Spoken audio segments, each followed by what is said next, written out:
All right, you welcome back to Citizens Forum on Sapientia. My guest today on Citizens Forum is Honourable Chugbo Enwezor. Of course, welcome to the program, sir. Good morning to Geoman. Good morning, our listeners.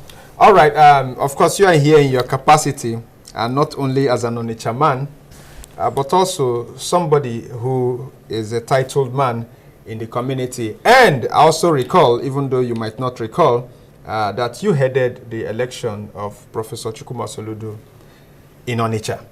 I remember that very well. And so, this letter coming from the Obi of Onitsha, of course, last week on Citizens Forum, interestingly, we did begin this conversation, but it was a national one. It was a national one then because the Obi had not responded, and so it was simply talking about the governors across Nigeria. Giving an example with Kano State, right? Giving an example with Kogi State. Giving an example with Kaduna State, and the list goes on. Giving an example with Imo State. So it's not new that we've seen traditional rulers and governors not being on the same boat, and then there is an axe. Call it suspension, call it dethronement, call it outright banishment, like the revered Emir of Kano. He was banished to a community that even him said he couldn't stay. He had to leave to go to Lagos. So we talked about that. But then I've carefully read the letter of the Obi of Onitsha, and I'm pretty sure you've read this letter. What do you make of this letter? Of course, addressing the suspension of Igwe of Neni by the Governor Soludo.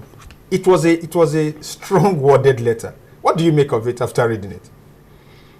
Thank you very much, Geoman, and good morning once again, our listeners.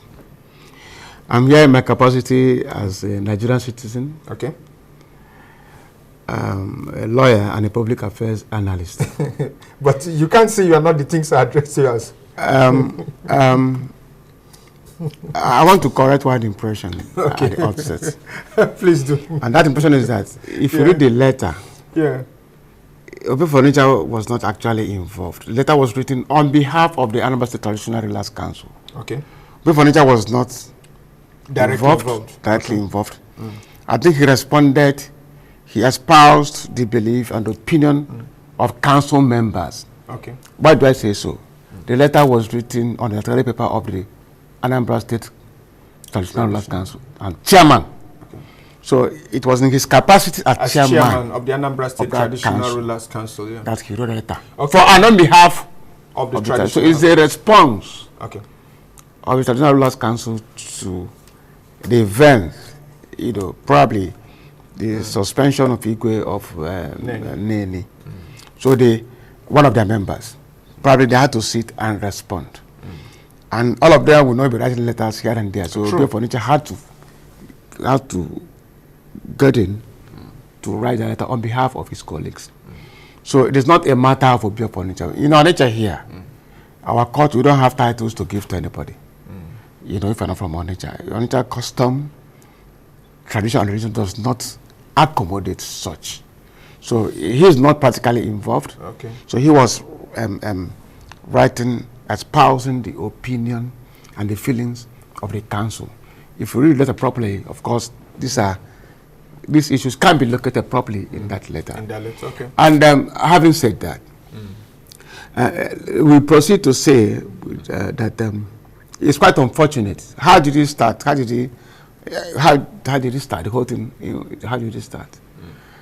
That Igwe Neni, they said, of course, the foundation of the action of governor was, they said there was a code of conduct for traditional rulers in Anambra State, where they stipulate that traditional ruler should not confer any title to anyone who is not from his own domain without probably the approval of the traditional law of the place where the person hails from, and also approval, if you like, from the Minister of Local Government of Anambra State. So the government of the issue is this code of conduct, and how. What the first thing is that code of conduct itself Is it right?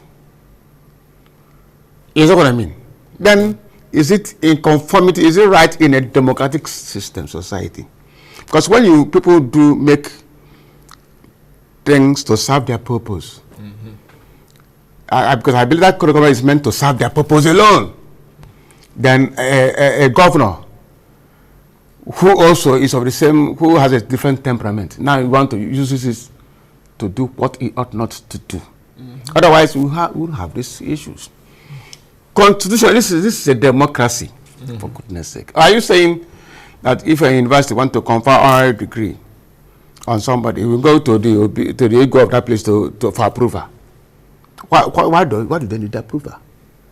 And traditional lawyers are custodians of the culture of their people. They should take charge of make a ruler from Neni or from anywhere decides to confer title on a Nigerian he considered deserving.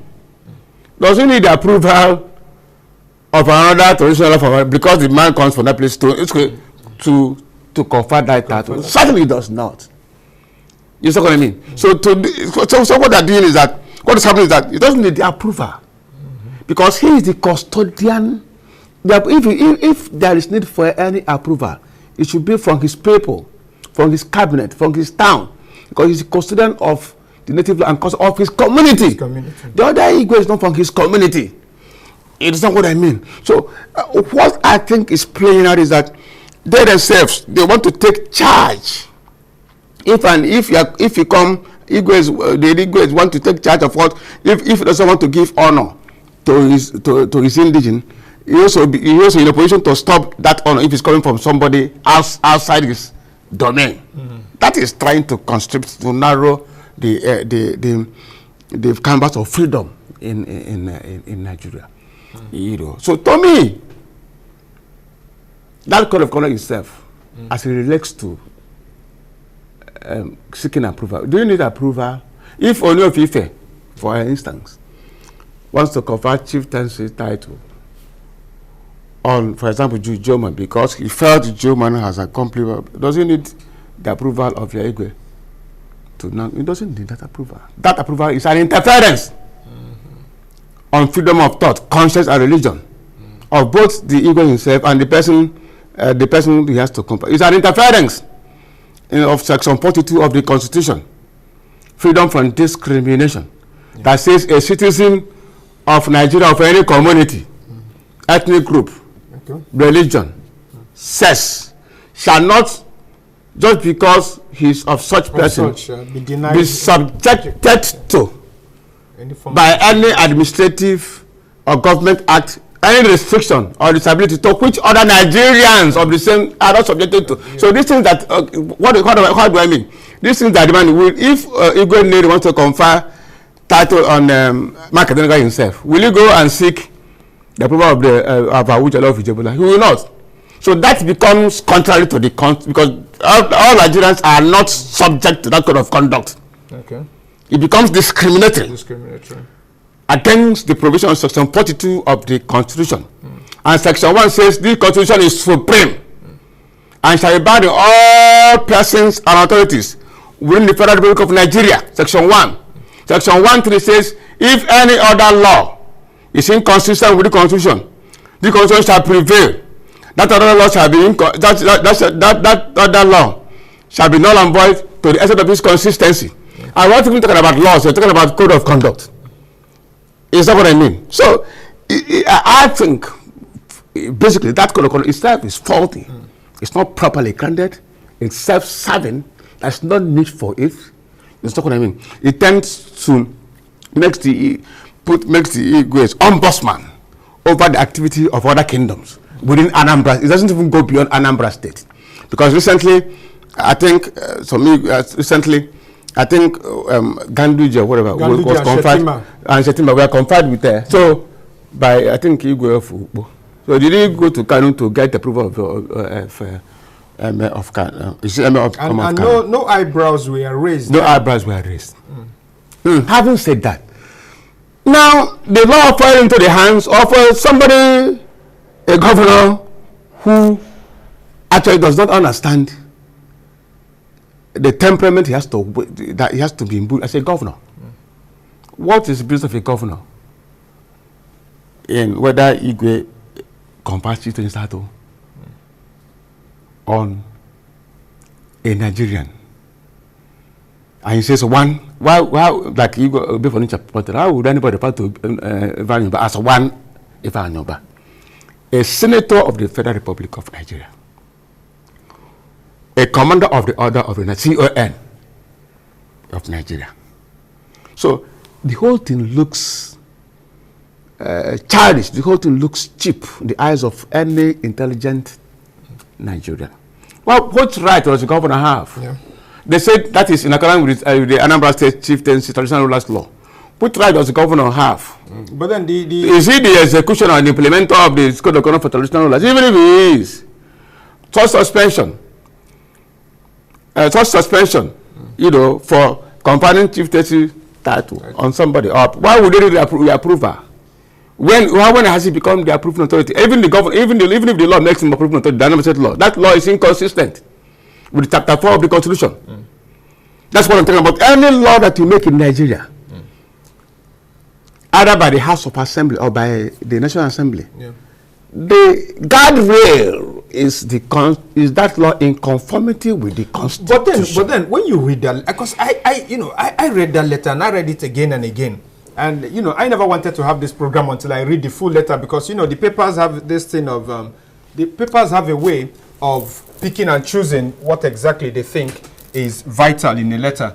And so I had to read that letter to ensure that I got exactly what he was saying. Now, when one reads that letter, one has a feeling that, okay, not only is the Obi of Onitsha saying this code of conduct that he's being punished by seems not to be exactly what they have been used to, because he mentioned dates where and the time frame with which they even worked on what they had between 2011, 13, 14, that maybe this is a little bit different. But there was something he pointed out that I think is very important. It's very important because I don't know, I'm not too much into tradition, but I struggle, and that is when it comes to the Southeast now. I struggle to think of the name and the position of a traditional ruler of the stature of Obi Onitsha. Like I said, I'm not saying either, but across Nigeria, when you talk about, for instance, you don't need to go to the north to know about the Emir of Kano. You don't need to. You hear about him. You don't need to go to the north to hear about the Sultan of Sokoto. You hear about him. And so, outside of the Southeast, I can speak about this as somebody who grew up outside of the Southeast. Outside of the Southeast, there is no traditional ruler as popular as the Obi of Onitsha. At least I'm not from Onitsha, so nobody will say I'm trying to talk about my traditional ruler that way. But then he said in that letter that this decision was taken and it was trending online without anybody even telling him, now you want to punish somebody who is in my council. I wasn't even informed. And that when this was done, a letter was copied to, I think, the Commissioner of Police, mentioned him, I think the DSS and all, and that he wasn't even copied in that letter. The long and short of what he said was that he sees that as a disrespect to his office. Let's talk about this. Clearly. Yeah. I'm trying to lay, because here we don't question, because of question, try to show that Nigeria, the Constitution of Nigeria is based on the principle of freedom and democracy. All right. Freedom is the hallmark of democracy. People don't try to construct the democratic space. Freedom, except when it has to, that freedom is being exercised contrary to any written law. So the point I'm making, I've tried to say, look, of course, clearly, he was right. You could see from his narrative, you could see that this was a clear, that punishment was an afterthought. It was made ad hominem, just to get at the Igwe of Neni for conferring that title on Ifeanyi Ubah. The problem there I found was Ifeanyi Ubah. Otherwise, there have been other conferments, And from what Obi of Onitsha wrote, his conversation with the Honourable Commissioner for Chieftaincy Affairs, the way they manufactured something and backdated it. And backdated, there was something. He did mention. There was something, and that is disrespectful, for goodness sake. That is disrespectful. He actually talked about being at that same day, and to the council, serve the letter until he to the council where he heads, and if you like, because I know Obi of Onitsha, probably to the person of Obi of Onitsha. Obi of Onitsha is not because Onitsha has a tradition as solid as that of any country, anywhere you can think of in the world. That institution is solid, timeless, graven in time. You know what I mean? So you don't. Obi of Onitsha in Nigeria ranks pari passu with the Sultan of Sokoto, Oni of Ife, all these first-class traditional rulers. You understand what I mean? So I believe in dealing with the council where he hears, the government should have been much more careful, much more honest and respectful. It was a clear. You suspended the man, you backdated everything, backdated his code of conduct, and you never had the courtesy of informing him. You never had the courtesy of, okay, why you suspend the man for which offense that's clearly unconstitutional, even if he has committed even if he has committed some offense or whatever. The law says, where is the hearing before suspension? Have you read about section 36 of the Constitution? You cannot suspend, you cannot affect the right of anybody without fair hearing. Innocent until proven guilty. Without fair hearing. You would have constituted or thrown it back to the council, to a constitutional committee, to listen to him, to have his own opinion, before you can they now make recommendation before you can take steps. But now we say capriciously, you are the accuser, you are the judge, you are the pronounced. That, of course, by that fact alone, that pronouncement is null and void. No court, the court will just destroy it away, because it is a clear violation of the Constitution. In the sense that not only, I'm saying that even if it is right, but I'm saying even the code of conduct itself is not valid. You know what I mean? Okay. So even if it is that, so the way he shows, of course, if you read the letter so properly, I know you did. We want to stated, itemize series of actions that shows disrespect, lack of respect to the council, to members of the council, and the thing is coming gradually culminating in that suspension of Igwe of Neni. What did he do? And that disrespect shows to citizens when you say, when the commissioner wrote, one Ifeanyi Ubah. How can Ifeanyi Ubah be one Ifeanyi Ubah in Nigeria? Just like somebody will say one Soludo, or one, I mean, that person should be, you have some problem to refer to. I know. No matter the level, even on my programs, when people, no matter the level of dislike, or, I mean, I agree, that courtesy that don't take away from people. That's true. Ifeanyi Ubah is a commander of the Order of Nigeria. I think the 4th highest national honors in Nigeria. He's a senator of the Federal Republic of Nigeria. Section 6566 tells you the condition for one to become a senator. He has satisfied those conditions, and he's elected by the people of Anambra South to be. He's a senator representing the governor.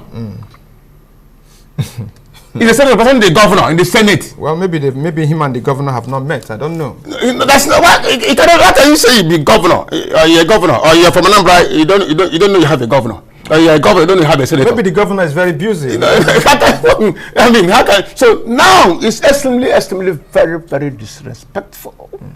Not only, most importantly, of the traditional institution. And we must learn. The governor does not have any power, any right. The right he exercises is futile. He doesn't have such powers. The governor took an oath to uphold the Constitution of Nigeria. Section 5, subsection 2 says, executive powers of the state lies in the governor, and which entails the maintenance of the Constitution and the laws valid by the House of Assembly. What is he maintaining? Now you are using the position to pursue your personal issues, masking them as if they're state issues, personal vendetta, personal issues, personal war. That is not the position of a governor. So I've tried to make 2 points. Also, I am saying, in case people don't get me clear, that even that code of conduct is self. You've said it. But let me repeat it. That code is, where Nigerians are prone, when they have, that code of conduct is self, is clearly contrary to section 40, 42, 39 of the chapter 4 of the Constitution. All right. That code of conduct is self. And the action of the governor is self. Is contrary to section 36, 40, 39, and of the Constitution. So the governor does not have any such right to suspend an Igwe for doing anything, for considering it worthy or fit to confer title. That is his prerogative. All right. People have prerogative. All right. And that is the prerogative. I'll pick. I hope I can pick up to 2 calls, and then we'll be rounding up. 09039195402 and 09021877307. In my lifetime, I've not seen the Obi of Onitsha, right this way, and so it's important we have this conversation. Hello. Good morning, Geoman. Yeah, welcome to the program, sir. Good morning to you, Good morning. Thank you very much. Honestly, you really... My name is Onitsha. All right, you have 1 minute. Thank you very much. I've been listening to some arguments concerning this issue. Some of the arguments, you understand that seven of them are fighting maybe the governor or maybe the person of the final. But the way you attack this issue, you think that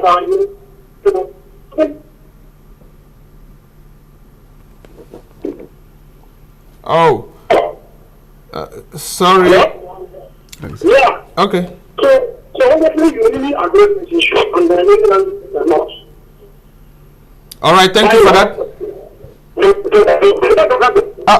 Sorry, your network. It must be your network.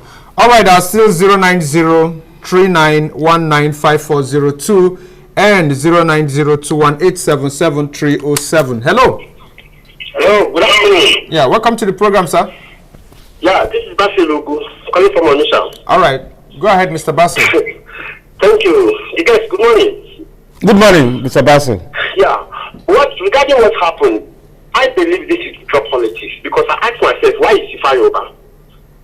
How many people have been confirmed as sister statue apart from the main community of other communities in Anambra State?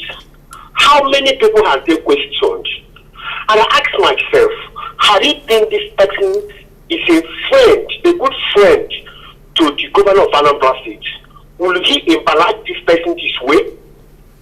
Is it because of the politics of 2025 is coming up and he wants everybody to go down before the elections? Is it how to play politics? It's very bad. Regarding on what our traditional ruler, the respected one in Nigeria, and a political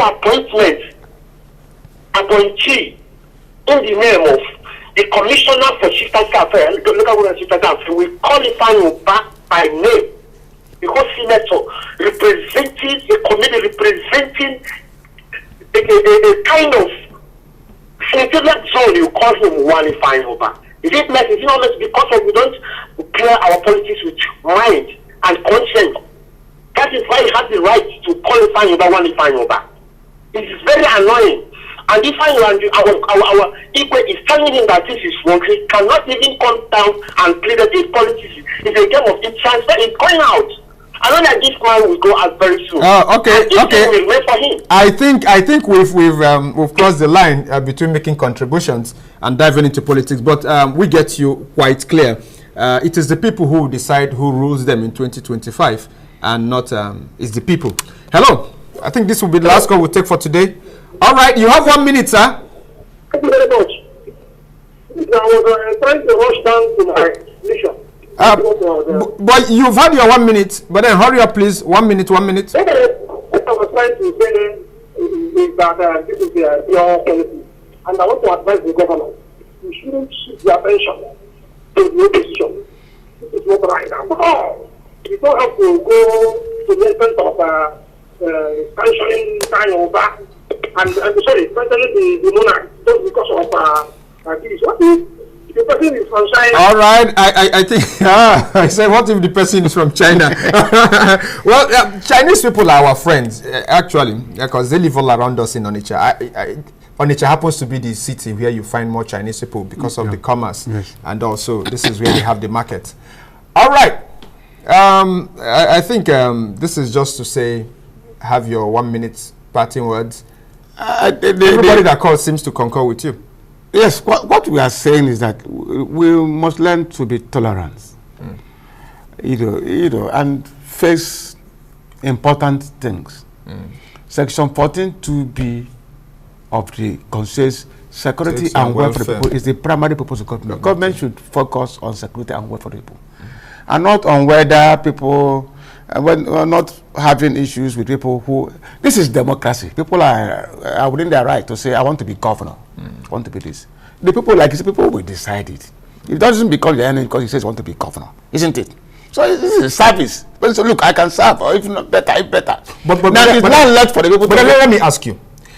It seems as though everybody I listen to says they believe this was done because of politics. And not politics like politics. Politics because they think this is simply winch hunting because this man would be my opponent in 20. Do you believe that? Because I'm not a politician. From every... That's, of course, what else will bring this kind of... What else? Look at it. Look at the surrounding circumstances. Maybe he wants to protect the code of conduct. Which kind of code is protect? There are things to... let him protect the welfare of the people. Everything... confinements were done recently to people living outside Anambra State. You don't have any hula. I saw Shetiman. You don't have any hula about it. At times, the Igwes will converge. All of them will converge and say the conferring chief tells title of somebody. Which tradition empowers Igbos Igbo land? All of them to confer. Which title they confer? These are things they have to look at. These are the code of conduct they have to look at. All right. Yeah, I remember, please. I remember that. Maybe the code of conduct was sidelined then. That is what they have that is what the government I know that's not Igbo tradition. You must show ourselves people. That's why as people who have a tradition. All right. This is where we drop it. My producers are already all over my ear telling me that it's enough time. All right. I want to thank you very much, Honourable Chugbo Enwezor, for coming at such short notice. All right. Of course, a special thank you goes to you for being a part of this, always supporting us, Sapiens, here in everything we do. Of course, Citizens Forum will be here same time, same station next week. My name remains Jude Geoman. Have a blessed day ahead.